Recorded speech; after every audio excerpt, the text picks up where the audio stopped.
Hello and welcome back to the Clean Hour podcast. It's roasting hot here in England. We're in the depths of cleaning season and England are out of the World Cup. So there's a lot going on. And we're approaching the end of season 1, Matt, of the podcast. We're episode 11 today. You all right? Welcome back. Thank you.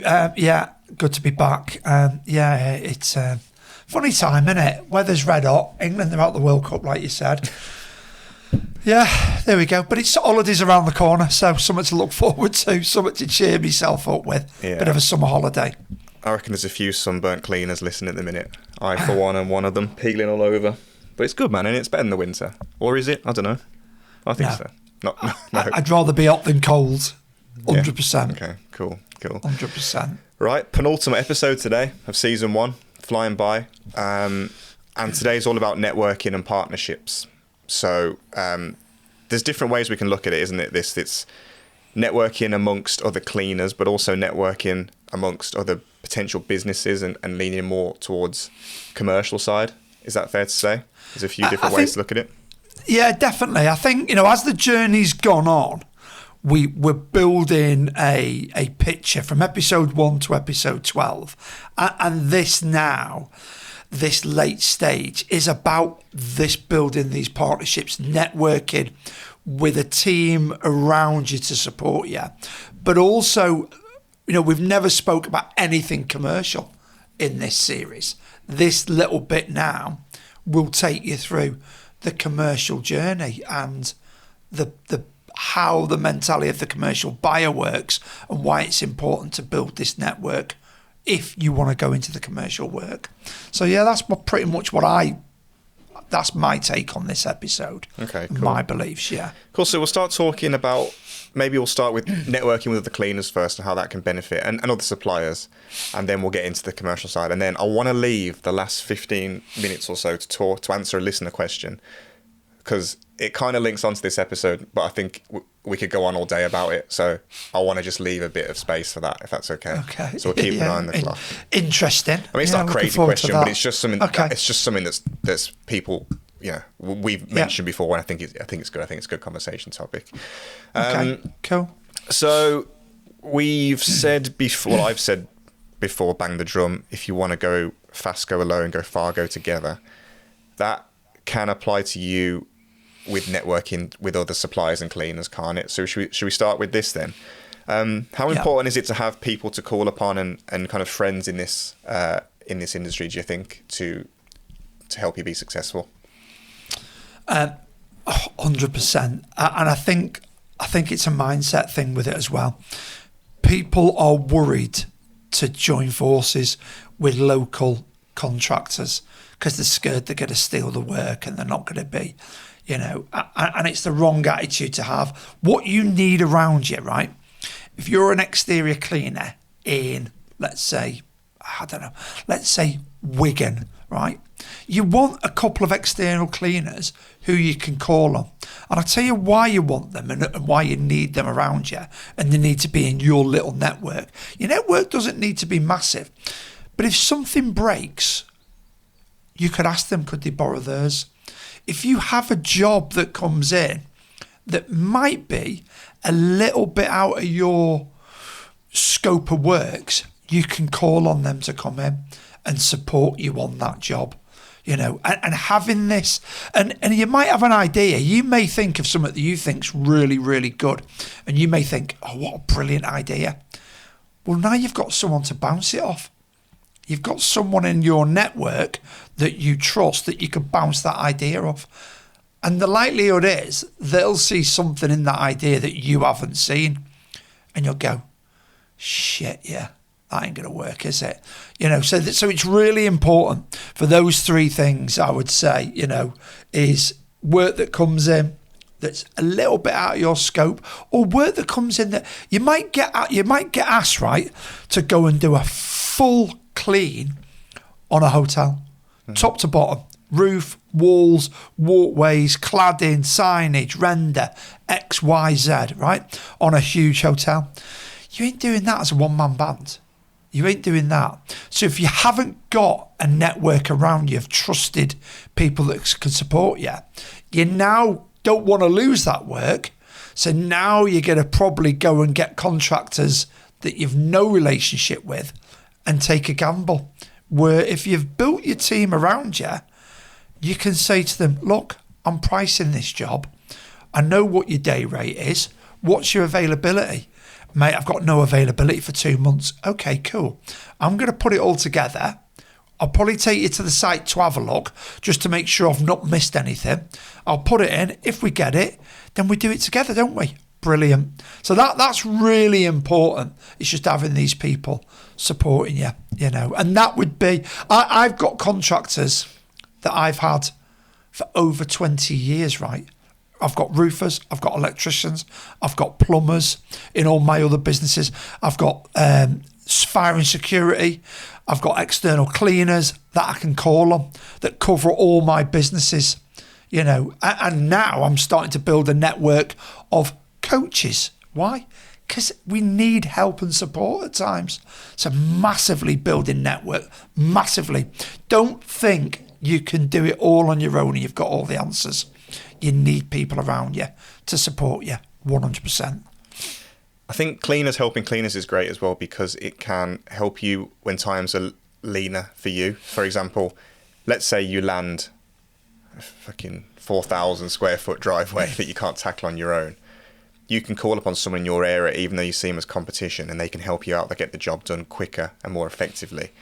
But then if they land a big job and times are lean for you, you can still go and earn a really good day rate with them because you've got that relationship, you know. Sometimes they might land a huge job or something that needs help. So if you have that connection, it can help you when times are tough for you because there's always work there. That's why I think I've got a WhatsApp group with all my clients in, and they, quite a few of them work together. So they're probably, 50, 60 miles away sometimes from their areas, but they'll still do, they've said before, they do roof cleans together.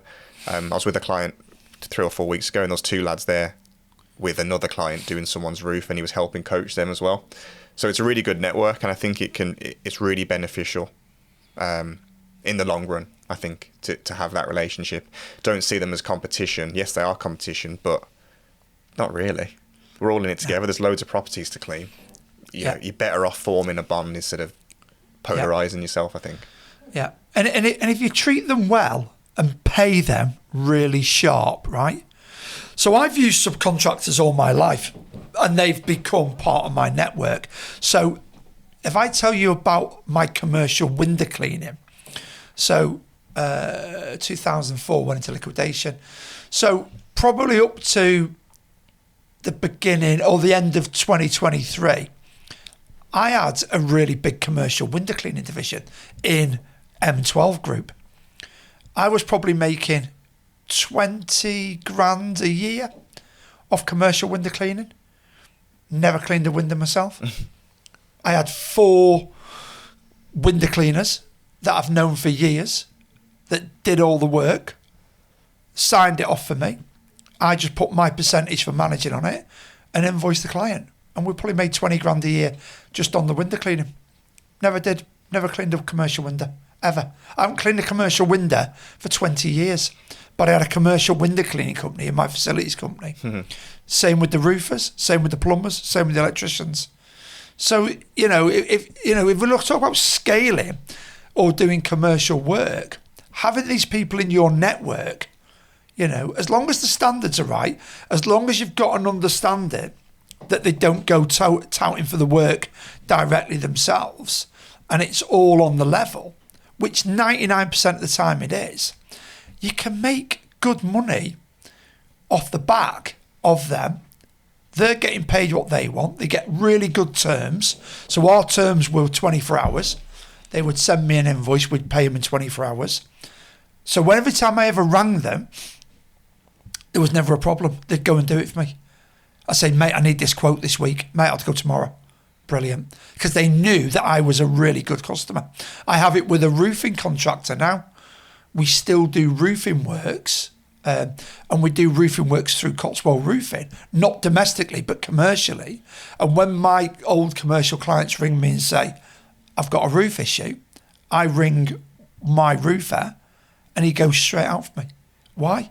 Because he knows he gets paid within 24 hours. He's doing jobs for me 10, 20, 30, 40, 50 grand a year.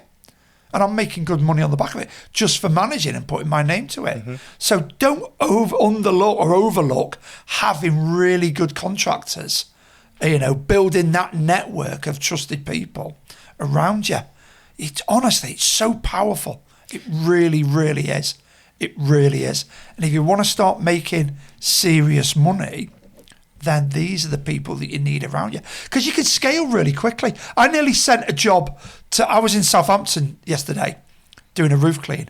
I only went because I had a day become available for another story, a red flag client. That's another story. But I was going to give it to a lad in Southampton to clean for me. I was going to say, you go and do it. I'll make a couple of quid on it as well. And we'll do 2 roof cleans like that. But in the end, I could do it myself. So that's the power of it. You can earn more money by subbing work out, can't you? Yeah, so, it's interesting because it's a completely different business model, that, isn't it? And theoretically, do you reckon you could grow a roof cleaning business without ever cleaning a roof yourself? Because you don't know what's real and what's not online, but I got into this business because I saw a tweet, someone saying boring businesses make money. I've said this story before. Yeah. And then that tweet inspired me to start a cleaning business. But he's a guy in America, whether he's real or not, I don't know. I think he is. But his model is he set up a exterior cleaning business in the States and did basically what you just said. He just did the business and marketing side of it, and he works all over the States without ever going to a roof or property, and he just finds the cleaners, almost kind of not franchising, but just subs it out to all these different cleaners around the country, and he makes really good money from it. So it's a completely different business model to what we're used to. But theoretically, it could work, couldn't it? But it's all about trusting them and training them right, I think. I've done it all my life. All my life. Do you find it more stressful because it's out of your control, or is it easier? No, it's brilliant. Is it? It's brilliant. You will never make... I'll give you an example, right? We did a roof job in Swindon on a block of flats, and I think the bill to me, with the scaffolding, with the repairs, and they guarantee the work, and I think the bill to me was something like, I want to say about $6,500 was the bill to me. I billed the client, I think, just under 13 grand. I never went to the site. I never seen the work. I never signed anything off. It was an office transaction because I built the reputation that you can come to me as like, I don't know, I suppose like a Mr. Fix-It. So property managers, building managers would come to me and say, Matt, I've got a problem. I need this sorted. So you're like the middleman, you're like the agent. Yeah, basically. And I would I would carry the risk. So my money is for the organisation, the mobilisation, and carrying the risk. Do you know what I mean? So the property manager gets what they need done, or the building manager gets what they need done, and I take a big slice of that money. And we've done that. I've done that all my life. Have you got to pay them over what you would normally pay someone in terms of use contractors? No. I'm just thinking, would some people fear like they get one contract and then take the whole thing and go and do it themselves, kind of thing, like steal contract? Yeah, is that a possibility? Yes, there is that worry with it. There is that worry, but it's short-sighted, isn't it? Are there legalities around that? Can you stop that happening? No, not really. No, you can't put it like you can't take this contract or something. You can't take clients off. I don't know if you can legally do that. I don't know. And but you're no different from employing someone, aren't you? You could employ someone. Say you won a contract for, let's say you won the contract for cleaning the cladding and the building of Pure Gyms, right? Pure Gyms come to you and they say, can you clean all the Pure Gyms in 100-mile radius of your base? Yeah. You give them a price. Let's say it's worth 10 grand a month to you, right? And you set one lad off in a van and he's doing that. That's all he does 5 days a week. Goes around all the Pure offices at Pure Gyms, cleaning all the cladding, all the signage. That's his sole job. 6 months into it, right, he's cleaning one of the gyms, and the facilities manager, who's give you the contract, turns up, starts chatting to him. They get along, and then he sees him again on another job. They start building a rapport, and then he just says to him, "Why don't you do this on your own?" And he says, "What do you mean?" "Well, you set on your own. I'll give you all the pure gyms. I'll save a bit of money, and you'll make a damn sight more than you are now at just over minimum wage." It's no different, is it? It's no different. All of a sudden, the lad hands his notice in. You're gutted. You then replace him for someone else, and then you lose the contract to find out the lad that resigned has got the contract. And it happens. And it may sound far-fetched that to people listening, but I promise you, I promise you, I've been on the end of it. I have been on the end of that in different industries. So it happens. So I'd be thinking with that. Sorry though, if I was the guy who nicks that contract for the gyms, he probably, I don't know if this is an assumption, wouldn't have the business acumen to go and find another contract. So he'd really be better off just working for you, keeping that work coming in as like on tap. Do you know what I mean? But money and greed destroys people, doesn't it? Yeah, 100%. It destroys people. Just looking. If it was you, you'd probably, someone offered it you, probably would take it. I'd imagine. Money and greed destroys people. Yeah. Because it's a quick win. You don't see the long term effect of it, do you? Yeah. I like. Sorry, go on. But also, I would say as well, that some of the best businesses in the world have been set up on the back of that. Because you've got to learn, haven't you? And if you're given something in your lap, then you can learn why you're doing, can't you? True. But that's what happens. So being panic stricken that you don't want anybody to come and work with you because they might steal something off you, you need to look a bit closer to home. That's where it starts. Yeah. You think about it, right? You bring a young lad or a young girl into your company. You then spend the next 3 years training them, educating them, making them the best cleaner on the planet. You don't know that they're not following or watching us learning business tips along the way with a view to go on their own in maybe 4 or 5 years. You invest heavily into them. Once they get to a position where they go, yeah, man, I know how to soft wash, I know how to clean roofs, I've got all my licenses, I've got my cherry picker, I've got all this, blah, blah, blah, blah, blah, and I'm off. How do people... this is how people start businesses, isn't it? Did you get? But that's life, I think, though, as well. Yeah, of course it's almost like, I don't know, I've gone to like a football analogy, like players join teams knowing that they're going to be a better team in 3 or 4 years, but it doesn't mean that the team or the club can't have the next one waiting in the wings kind of thing. No, exactly. I think the good thing is for this is, in this industry, is a surface is either clean or it's not. There's not really a middle ground, is there? If it's clean, wicked, go home. If it's not, go back and clean. Yeah. Only say that because I tried to adopt this model for my wedding business before I had staff, where I got all the weddings in and then I find people in the areas. But the problem with that industry is that it's an art form and it's subjective, so you can't guarantee that someone's going to get the right kind of shot because their right kind of shot is different to someone else's. Does that make sense? But with this, it's clean or it's not. So it's easier to do it with something like this. It's very black and white, in my opinion. It is, and it all depends on. I suppose it would work for. I don't know if it works for roof cleaning, right? It would work for roof cleaning. You're gonna have to really understand their level of standards, aren't you? Because a lot can go wrong with roof cleaning. Who takes the flack with the? I don't want to go off topic too much here, but you say you start this model for a roof cleaning business and they drop the turbo straight through the tiles and smash through the roof. Is it you? Are you liable, or do they have to have their own insurance? Is it under them? It's both, in it. So the client will come to you screaming and shouting for you to put it right. And then you will go to the contractor screaming and shouting to get the contractor to put it right. Okay. So it is, don't get me wrong, I've done jobs, it's not all, I made it sound really, really easy at the start. And I would say out the 20 years of doing it, 22 years of doing it, I would say the success rate is probably about 85%. Yeah.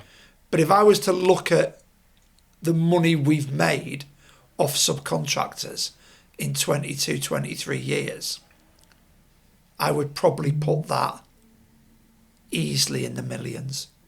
Easily. Well, I think if your skill is building a business and marketing and sales, it makes a lot of sense to take yourself out of the cleaning and just go and do it. If that is your skill, that makes sense, and let the contractors whose skill is the cleaning and not the marketing and sales.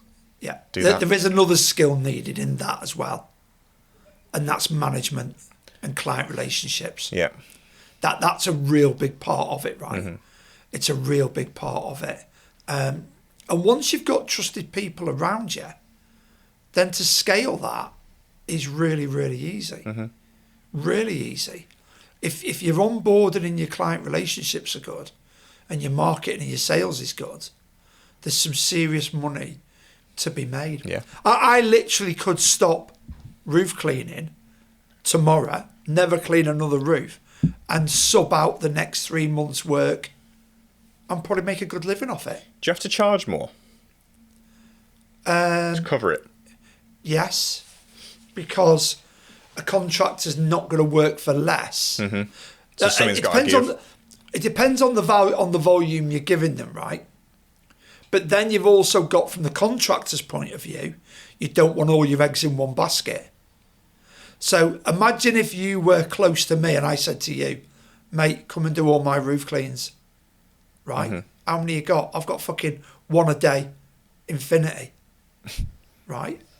You start doing all my roof cleans, you think you're on a winner now because you don't need to do marketing, you don't need to do advertising, and it's going all great for a year. You know, you're earning what you want to earn, you're busy, your boys are busy, everything's great. And then I change my mind. And literally overnight, I stop it. Mm-hmm. So, you know, the model that works is, I don't know, the problem with roof cleaning is, right, if I've got 5 roof cleans a week, a local roof cleaner's not going to want to take them off me because his own work's going to suffer. He might want one of them a week. Do you know what I mean? Yeah. So I think the model works if you've got, when it worked for me, right, massively was, we offered every service: plumbing, building, cleaning, maintenance, reactive, out of hours, scaffolding, decorating, everything to do with buildings. They would say to me, Matt, we need scaffolding around this building because we've got to get a roofing contractor on there. And I'd say, okay, what do you want me to do? And they say, oh, just the scaffolding, because the buildings insurance is doing this, is doing the roofing contractor. Mm-hmm. I would go to my local scaffolder and say to him, can you give me a price to scaffold that? He'd come back and say to me, yeah, it's 70 grand. I would go to the client and say it's fucking 95,000. They would go, yeah, please, there's the order. I would then go back to him and put the order in. He would scaffold it. It would be stage payments, and then would there be agreed, you know, charge on the end of it. They would have it for 12 weeks. Anything over that, they'd then be paying, you know, £2,000 a week overhire charge. Yeah. That's what he would charge me. I would charge the client £3,000 a week overhire charge. Mm-hmm. And I'd want the works to overrun. Yeah. Of course I would. Because I'm going to make £1,000 a week. And all I have literally done is a meeting with my client to make sure I know what they want, a meeting with the scaffolder. Once the scaffolding starts going up, a site meeting to check that they're safe and they're all, which I know they are, because I've worked with them for years, and that's it. And then just a bit of administration, putting the invoice in, collect the money, on to the next job. Mm-hmm. I like it. We've done it with all sorts of things. We've done decorators. I had a decorating company paint a listed building for me in Southampton. They were there for 6 months. They were charging me weekly. I think they were charging me something like $4,000 a week or $5,000 a week with materials, I was billing my client $8,000 a week for 6 months. And they did a great job. But I had to work with the heritage officer. I had to work, and that was all scaffold. I made a fortune on the scaffold. But it was hassle-free to the client, isn't it? Yeah. Hassle-free. That's all they want is hassle-free. The client doesn't really care, do it? As long as the job gets done and they're paying Exactly. a fair price, they don't really care. That's exactly that. You know, that they had a trusted contractor, me, that would run it start to finish for them. Job done. And we've done that for years. So this building this team around you, if you want to start making some serious money, well, you imagine, right? You imagine if your marketing and your sales is good, right? You could market and sale massively and have another 2 external cleaners doing 2 or 3 jobs a week for you. Mm-hmm. If you earn an extra, let's say you earn an extra £1,000 a week off them, so you earn an extra £3,000 a week for just managing and marketing. Mm-hmm. Nice little touch, isn't it? You know, people make a lot of money out of this. Yeah. It's a lot of money, and it is a business model. You know, I think you need the basis of the understanding of everything that goes on. I think if you're not an external cleaner and you try to do it for roof cleaning, well, you haven't got a clue what's going on, have you? I was literally about to ask, do you reckon this is something for when you're a few years in, you need to get some, you need to have been in the trenches and you know, been up the towers and done all that? Because I think you need an understanding, right? You need an understanding of what goes on. You couldn't have some random entrepreneur who's never been in this industry do it. It'd be harder for him to do it or her. Yeah, because you wouldn't know what the problems are, would you? Yeah. You wouldn't know if they cleaned it with the right method, the wrong method. Why is it leaking? I don't know. Yeah. What are you going to say? You're not going to look confident to your client, are you? You know, and at the sell point, how do you sell something you've never done? Mm-hmm. You know, could you sell a roof clean if you had never ever been an exterior cleaner? Well, you'd be talking shite, wouldn't you? Mm-hmm. You wouldn't know what to say to them. Yeah. So I think you have. Yeah, well, I don't think. I know you have to have an understanding because it's got to come across on it. Yeah. How do we? Let's talk a bit about finding these people then and the networking side of it. How do we find these partners and these people to work with? Even if we're not gonna let's not assume we're gonna go. Everyone's gonna go down that model. How do we find people who we can call upon? What's the first thing that we? Well, you normally find them, don't you? Because you're put into a position where you need an hand. That's how it normally happens. I found my roofer, my electrician, my builder, my plumber, my scaffolder because someone said, "Can you do this job?" So it's out of necessity. So you need someone and you just call round. Yeah. And then I said, "Yeah, of course I can." And then I've met someone. I've met the scaffolder. I've met the window cleaner. Gone, yeah, I get along with him. You know, but the window cleaners that we had been my window cleaners for probably 10, 12, 15 years. Mm-hmm. I just got on with them. I needed a commercial window cleaner. I needed an abseiler. I needed someone with a 50-metre cherry picker to clean commercial windows. The lad came along. We got on. We give him the job. He delivered it. That was it. There was no issues. Mm-hmm. The next job I got, we did again. We did again. Then we got the contracts and we give it them. And then we moved. And at the time, we were covering Birmingham, Central London, Southampton, Wales, Devon. You know, so we didn't just have one contractor in one area. We needed them all over the place. But it literally is from necessity. Can you do that? Never turned anything down, ever. Can you do that? Yeah, I can. Cool. It's great, isn't it? When you do network and you meet even just one person, that one person leads to someone else who leads to someone else. I think that's the organic way of meeting people. Yes, you can do like the BNI and all the networking and all that, which has its place. But I think literally just getting out and meeting people is amazing. I mean, I spoke to Sam and Sam put me in contact with you.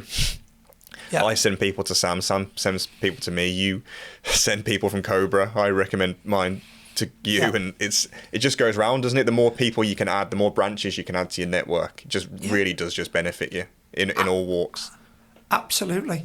And I get jobs back from my network. Yeah.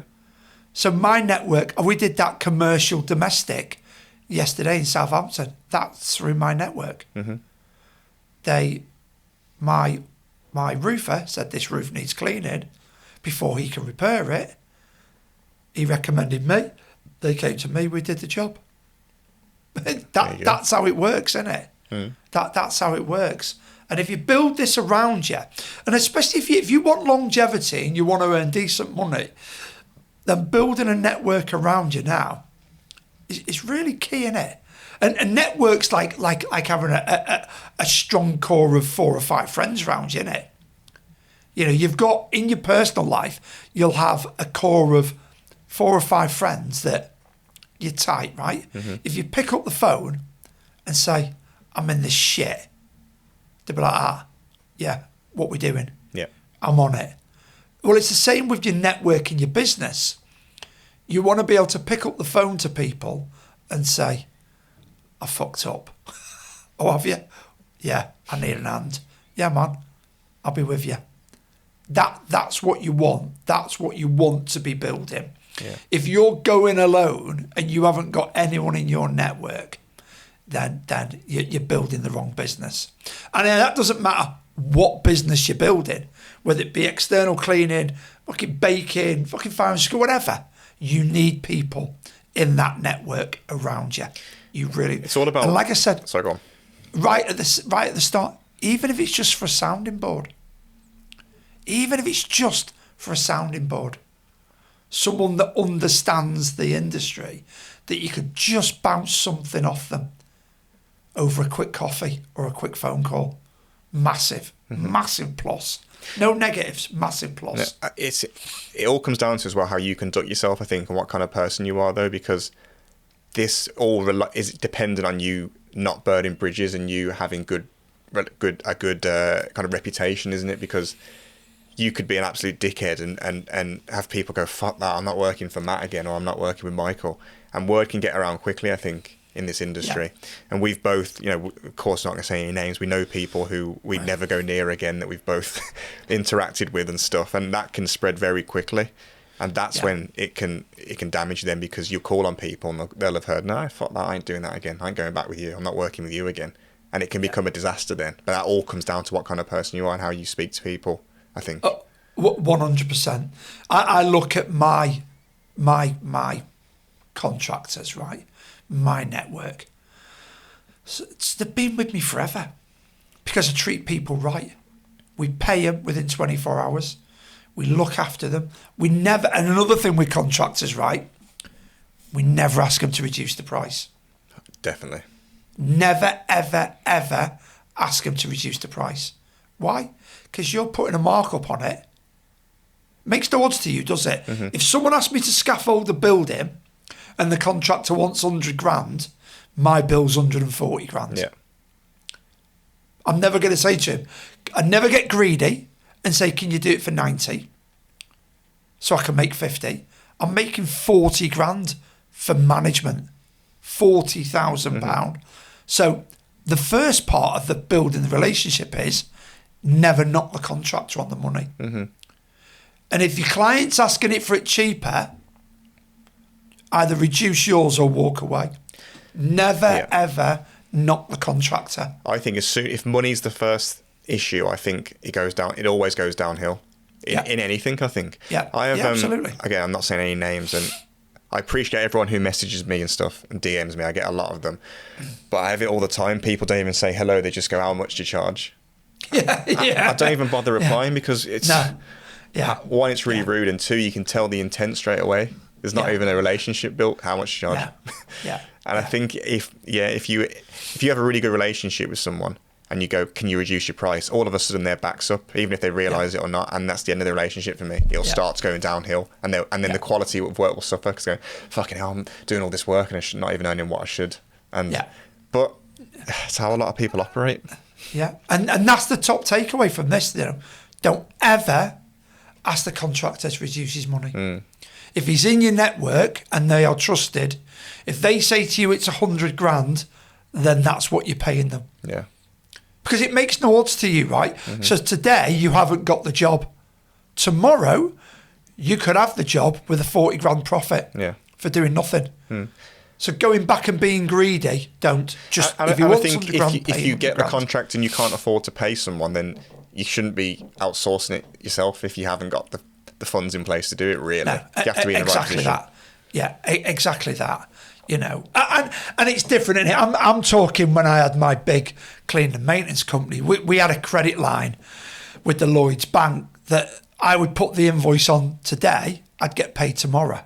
Hence why I could pay contractors in 24 hours. That goes a long way, right? When a contractor's working for you for the money they ask for, and they know that on practical sign-off tomorrow, if they get their shit together and get their invoice in, they get paid within 24 hours. What a position to be in. What a position to be in, that you're not chasing, you're not worried about not getting paid, because you know the minute do you know what, this is the mad thing, do you know what a lot of them do? A lot of them use it as a little like savings account. So they wouldn't invoice me on completion of the job. I get it. They would leave it a month, 6 weeks, 7 weeks. They'd get to a little bit of a lean spot or a little bit of a tax bill or a VAT return, stick an invoice in, get it paid in 24 hours. And they knew that, because that's what we built. We built that trust line with them, that they knew working with me would never ever knock them on the money, and they would get paid in 24 hours. And then when I pick up the phone, guess what? They answer. Yep. That's it. That's it. Really simple. Yeah. And it can be built. You ever done any BNIs or any of those networking groups? Yes, I have. What do you reckon to them? I thought BNI was fucking shit. Was yours really early in the morning? Yeah, they all are. They're all 6 o'clock breakfast club shite, aren't they? Yeah, I've only done it once. I've done it twice, and they were both like that. Yeah, I bought into it because I thought it was the way to go, and I soon bought out of it because there's certain people that do really well out of it. The rest don't. I thought BNI was shite. I've heard good things. Yeah, I've heard bad things, and I've experienced kind of both. People do all right out of it, I suppose. But there's too much pressure, right? There's too much pressure to bring referrals for people every week. Yeah. And then you're trying to find work for people. And what I found was, if you really bought into it, fucking people aren't as bought into it as you. Yeah. So you're doing loads of work to get other people in. And then I found myself just giving myself referrals to them to use their services. Yeah. And I just, nah. And I joined the Cotswold networking, and I only left that because I moved out of the area.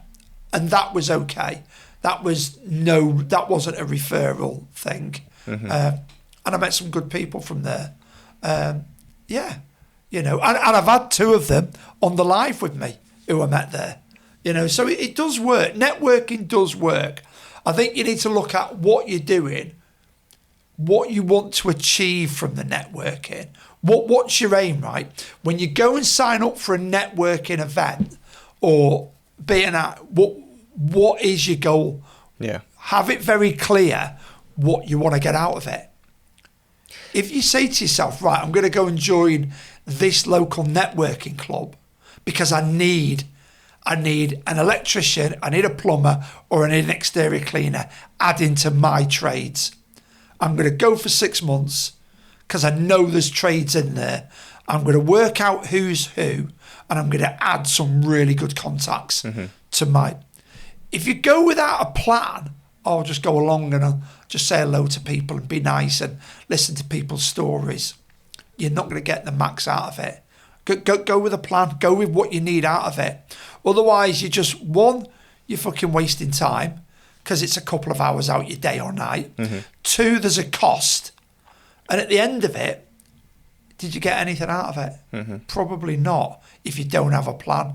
So my tip for networking is, if you're going to do networking, be it BNI, be it fucking local groups, be the coffee mornings, have a plan. Yeah. See if the plan can work in the structure of that networking group. And because you can see who's in the group from the online directories. Yeah. It's no good saying, "Oh, I need a builder. I'm going to join this network club," and hope there's and then a builder there. and there's no fucking builders. They're all accountants and fucking tree surgeons. Yeah. So do your homework, see what you'll get out of it. Everything has to have a return, doesn't it, in business? You have to have a return. Networking is no different. You know, is the return? Is the people in that group who may want your services? You know, is the 3 or 4 property managers that look after big portfolios of properties and work for some of the biggest managing agents in the country? Well, the likelihood is you're probably going to get a bit of work out of them as an external cleaner. So yeah, go along. You know, don't go straight over to them with a sales pitch. What I would always do is the people that you want to work for, avoid them. Yeah. Avoid them at all costs. Speak to everyone else. When you do your speeches, you know, make yourself known. Get everybody talking about you so it gets back to them and then they're intrigued to come and speak to you. Yeah. But people don't. People go in on day one, fly over to the person they want to work with and try and sell to them. Yeah. Don't. Stay away from them. Stay away from them for 4 months. Don't say a word to them. Let them come for you because they've heard all about you now and now they're intrigued. An easy way to do that is we go back to it again, but just how you position yourself on your socials and giving your personality. I much prefer, if you said to me, how could I go and build a dream team now? I'd just sack off those networking events and I'd go, who have I seen on socials? Who have I heard the best things from? And just connect with them. And you don't have to go up to them and say, have you got this job? You know, comment on their stuff, maybe have a chat to them, give them a call, build those relationships. It might benefit you then a few months down the line. Yeah. And getting in front of the camera, as we always say, is an easy way to do that. My accountant, I came from Jake Smelt's live. I saw it. He was on there. Really liked him. Bam. Been working with him for 3 months. Yeah. Quick as easy as that because he was on the screen. Yeah, exactly. Yeah. That's it. So all that, we've spoke about it over and over again. It's all the trust building, isn't it? Yeah. That's all it is. It's trust building. Yeah. But I think if you are going to go networking, don't go in fucking all guns blazing, trying to pick out the people that you want to try and extract money from. Yeah. Just stay away from them. Yeah. Let them come to you. Yeah. Let them pick you out. Mm-hmm. You know, because they will go and look at you. You know, because every networking group has a social directory that you're added to. Yeah. So they will go and look at your socials. They will go and look at your website. They will go, okay, yeah, they could probably do something for me then. Mm-hmm. But stay away from them. And then when they come to you, they're warm, aren't they? I think, Pete, let people come to you anyway in life. It kind of contradicts, what we say slightly, where you should always get yourself in front of as many eyeballs as possible. That's what we always say, a market. But you know, like people who post 10 times a day in these groups, and they're always a bit, it looks desperate. Whereas I'd be like, just let the results do the talking and step back. Like, you know, I've never spent a penny on the agency. Yes, I do YouTube videos and stuff. I've never posted in a group or any of that kind of stuff. Never. Let them come to you. I think you've seen it with your market, with your mentoring and stuff, and it applies to anything, any industry that you're in. You know, the loudest in the room sometimes are the weakest in the room. That's what I think. So, build something that attracts people to you. I think is a good way to think about it. You always want to be in the position that you're being chased and you're not the chaser. Yes. Absolutely. Yeah. But in the same breath, right, and I see it, is a lot of people, more than a lot of people, get the one thing wrong. And I've done it over the years, right? We create content, we create stories, we create posts, but we've still got to get the message of selling out there. Mm-hmm. Yes. Right? Because if we don't, people don't know. You know, there is people out there that don't know what you do. Mm-hmm. Even though you think they know what you do, you know what they do, but they don't. And if they don't know you're selling it, you know, all your content, for example, right? All your content is really good, high-level content. If I didn't know that you had an agency, I wouldn't get that from your post because your content is building trust. Mm-hmm. I don't know how much you charge because you never say it. Yeah. Every now and again, we have to drop in a sales post. We have to. Yeah, for sure. Because we will miss people that don't know you.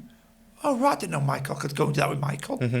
I just thought he made great content about how to get business. Yeah. No. Drop a sales post in. Drop one in. And say, my agency fees are this. And you know, whatever. And I think we miss that. And that comes back to that conversation we had right at the start, didn't we? It's the British thing, innit? We don't like talking about money. Yeah. We just don't like it. Yeah. But we have to drop in a sales pitch. We have to. You have to drop in your offer. Yeah, otherwise it's all every now and pointless. again. Yeah, you've got to put your offer in. If you offer external clean, if you offer render cleaning, I can clean your render for £799. Yeah. Book here. That you've got to drop it in. It's got to be in there. Yeah. Not every day on every post in every group. Yeah. But you have to drop your offer in there. Yeah. You have to. Enough to make people aware, but not enough to make you look desperate, I think. Yes, is a good formula. absolutely. 100%. Where are we on timings, Well, Michael? I was going to say, I want to go into the one question each year because That's good. I've got a question from a listener that I reckon we could talk about for 10, 15 minutes because it's Okay. topical. Cool. Yeah, man. I was thinking of one earlier for you. Yeah. Have you ever found a contact or landed a job from a conversation that you almost didn't have? Does that make sense? So you were like, should I talk to that person? Nah. Yes. Have you right. ever, have you ever had one? Yeah, right. Slightly. I got asked to go to Bournemouth, to Poole in Bournemouth, to meet a property manager because he had a little block of flats on a development that he wanted me to look after. There was only 6 flats.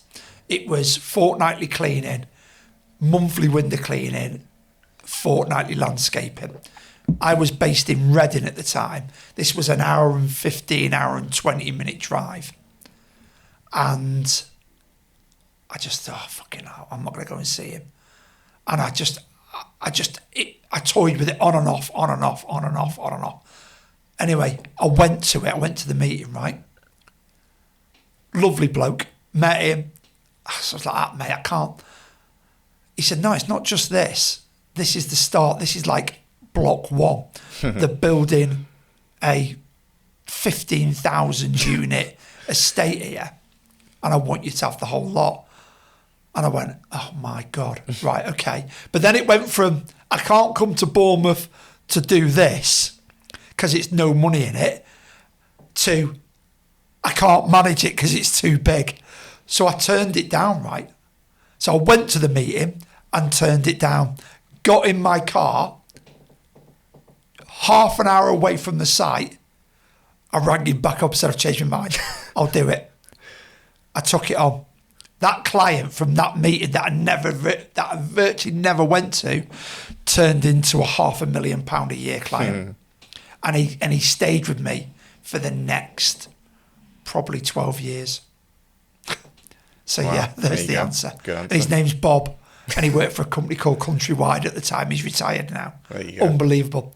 And I very, very nearly chinned him off and didn't go to it. Yeah. Nice. Yeah. Nice. Question for you. Have you got any nightmare horror stories, networking horror stories that you've just gone, oh, that's gone, you know? I've not had a nightmare story. I've had I don't know if this is a good answer or not. You know, I went to one of those BNIs, right? And I didn't know what it was. I'd never even heard of it when someone asked me that. I was at the start of my business journey. And have you done a BNI? You say you've done Yes, one? I've done it. Yeah, I've done you know, them. the Yeah, bit where yeah. they get you to do a 1 minute pitch. Yes, yeah. I didn't know that was coming. And I'd never networked in my life. And I was sitting there. And I think, because I was the only new one, you know, and you've got to bring a guest. Someone brings it. I was someone's guest. Yeah. And they said, right, Michael, your time for your 1 minute pitch. And I looked around and my heart was beating out of my chest. Thought I was going to throw up. I was like, what are you talking about? There's a room about 150 people. And I was like, I just felt horrendous, sweating. And I just stood up. And this isn't a nightmare, but it felt like a nightmare at the time. I was like, oh my God, what do I say? And I just went, instinctively, I said, put your hand up if you've got a business. And everyone put their hand up. And I said, leave your hand up if you've got a website. And everyone had their hand up. And then I said, leave your hand up if you've got a video. And everyone's hand went down in the room. And I said, 90% of all website traffic is video by 2020 something. If you haven't got a video, your business is going to fail. Talk to me after, I can make you one. And I had a queue of people after me. So it's actually a good story, but the nightmare was fucking hell. It was like I was so scared. It was horrible. It was absolutely horrible. I had no idea it was coming. I'd never done anything like that before. So half nightmare, half good. Yeah, and public speaking, it's hard. It's horrible. Biggest phobia in the world, I think. Yeah, absolutely, absolutely massive. Yeah. Okay, cool. There you go then. Right. There you go. Pulled it off. So this question, I think it does relate to this. He asked me it 10 days ago, so I said I'd answer it. Right. Where is it? Sorry, trying to find it. Okay. Right. So it says, morning guys, I've listened to every episode so far and I've been taking notes. I'm currently getting the funds together to start a pressure washing and gutter cleaning business. I've ran a couple of businesses B2B before, but have always found marketing and sales to be the most enjoyable part. I'm in lots of pressure washing groups and pages and often see a lot of people saying, I'd think twice about starting a business, it's too saturated, or the money isn't what you think. The optimist in me says that they're just stuck in the Stone Age. I was wondering what you think about the general consensus for the exterior cleaning community. Hoping you might have some good news stories or some experience from businesses you work with. I think that relates perfectly to this because it's networking and it's how these groups, I think, are a really important part of networking. But I thought we can both have our own opinions on it and the kind of people that are in them and the content. Yeah. What do you reckon? So that was your first thought when you hear his thoughts on these groups? Because bear in mind, if you've just joined this industry, like when I did, you don't know any better, so you assume these groups are gospel, which most people would do, I think. Yeah. The problem with these groups is they breed negativity. Yes. They breed it at such a rate. And I think he's self-answered this question that he thinks it's dinosaurs stuck in the Stone Age. And I would go along with that. This comes back to this mentality of we don't want people in because we don't want to lose work. And it's a load of old bollocks. There is enough roofs, enough driveways. And I said this who did I say it to yesterday? I said to someone, if every roof cleaner in the country cleaned a single roof every day for the next 20 years, we would never run out of roofs to clean. That's how much work there is. That's how much work there is. So no, mate, congratulations for wanting to do it yourself. Don't be put off by the negativity. That there is too many people in these groups, right, who are giving their advice with fucking no idea. Fucking no idea. It's their opinion. Their opinion is that it's oversaturated. Their opinion is they can't make enough money. Do you know why they're like that? Because their business isn't right. Misery loves company. You can make as much money as you want in this industry. As much money as you want. There is only you that sets the prices. If you want to be the cheapest or you want to be average, then set your prices at average or cheap. If you want to be the most expensive, set your prices at the most expensive. Sort your marketing out, sort your sales out, sort your trust, and fucking enjoy the rewards. You don't need to listen to these people that are moaning, oh, it's saturated, this is wrong, that's wrong. Mate, honestly, you can make a really good living in this. It isn't for everyone because it's a mindset thing. People are stuck in their own mind that the price is this and I can't go any more. And something that I ask people is, are you an average cleaner company or a good company? They say I'm a good company. So why are you charging average prices? And the answer I get back is, because that's what everyone's charging around here. Fuck them. You're not everyone. Make yours fucking 20% dearer, 30% dearer. Mm-hmm. Stop doing what everyone else does. If you are a good company, charge good prices. Mm-hmm. Don't worry about what everyone else is doing. Just go on your own journey, charge what you need and what you want to charge to run your business profitable, and you'll be fine. It's not going to be easy, but it's not meant to be easy. That's my take on it. Yeah, absolutely. I think those groups are absolute cesspit.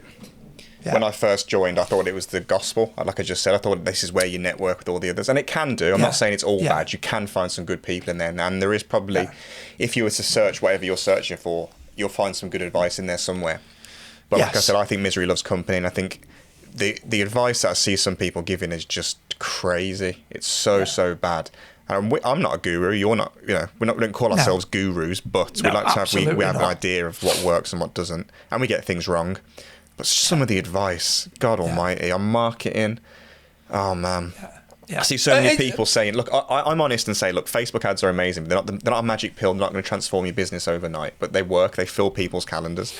The amount of people I say don't bother, they're shit, waste of time, and some of them will never run Facebook ads because they've seen that post. That's just one example. There's loads of topics that you could pick, and it just breeds negativity. Just because someone else, people post their failures, I think, more in that group than their successes.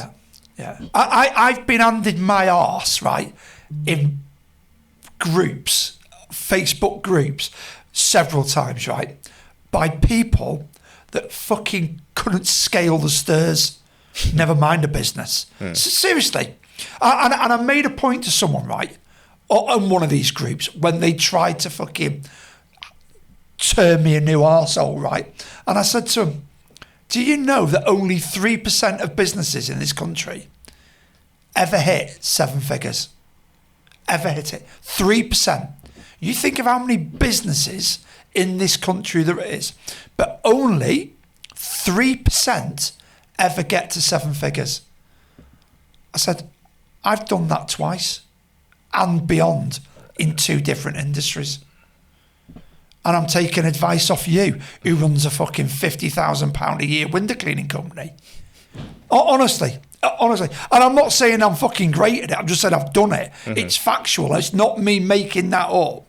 But you get advice from dickheads in these groups, or dickheads in these groups slating you, who have got no ground to fucking slate you. Yep. No ground at all. No ground. They've got nothing to back it up with.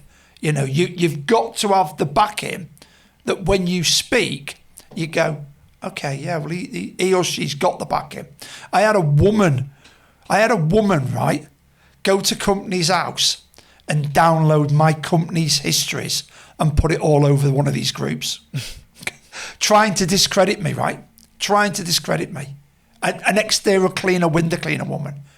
Fucking unbelievable. In the post earlier, I'd already done that myself, but she fucking deemed the need to go to company's house to discredit me. About what? Everything I say is true. I wasn't lying. I'd already said I'd put a company in liquidation. I'd already said what that company earns, but she had to go and find that to try and make her point stronger. Fucking, honestly, they are absolute we said before, we both agree that it's a reflection on them.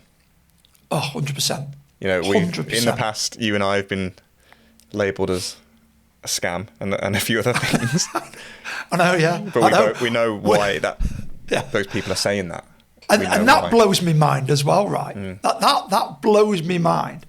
If you're a scam, or as I was called, a con man, right? Con men and scammers don't have longevity in any field, right? I've been in business for 26 years. For 26 years, right, I've written my own paycheck. I have increased my salary and decreased it through economical times to what I need to earn, right? And I've done it in trades, not selling courses. I've done it in trades, building businesses. And somebody still thinks I'm a con man. And I'm like, really? What am I conning you? What am I conning you? I'm not asking you to buy anything off me. I'm not asking you to buy anything at all. I give it all away for free. You just need to be able to decipher it and put it into your business. Yeah. And it's free. Sure. It's fucking free. Absolutely free. Everything online I give is free. Never ask anyone for a penny. But the people who come out with this kind of stuff are the ones struggling, and they're the ones in these groups. So Massively. And we're not trying to bash everyone. We're just trying to make you aware that the good people in those groups you won't hear much of because they're busy. They're off working. And whoever asked that question, fair play to you for starting. Honestly, Alex mate. PW111 asked that question. Alex, absolutely fair play to you, man. Go and enjoy it. Go and build something meaningful. Yeah. Build something with integrity. Yes. Don't set your prices too low. And fucking go and get at it, pal. Yep. There's loads of work. Really enjoy it. Yep. And thanks for following and listening. Yeah, and man. hopefully it will set the foundations for you going forward. Yeah, man. Absolutely. Yeah. Keep your head down. Do all the things that you need to grow foundations, solid foundations. Yes, there's lots of companies doing it. So market better. Get yourself out there. You'll be fine. Absolutely. I think that's the end, isn't it? I think we might have gone over, actually. Yeah. I think we've gone over. Oh, God. That's all right. Yeah. Maybe we haven't. We messed around for 2 minutes at the start. I think we're okay. Yeah. Okay. Yeah, that's good. Cool. Right, okay, that's the end of the penultimate episode, last episode of the season next week, which I can't remember what it is. Scaling your business, I think. I think that might be the last one.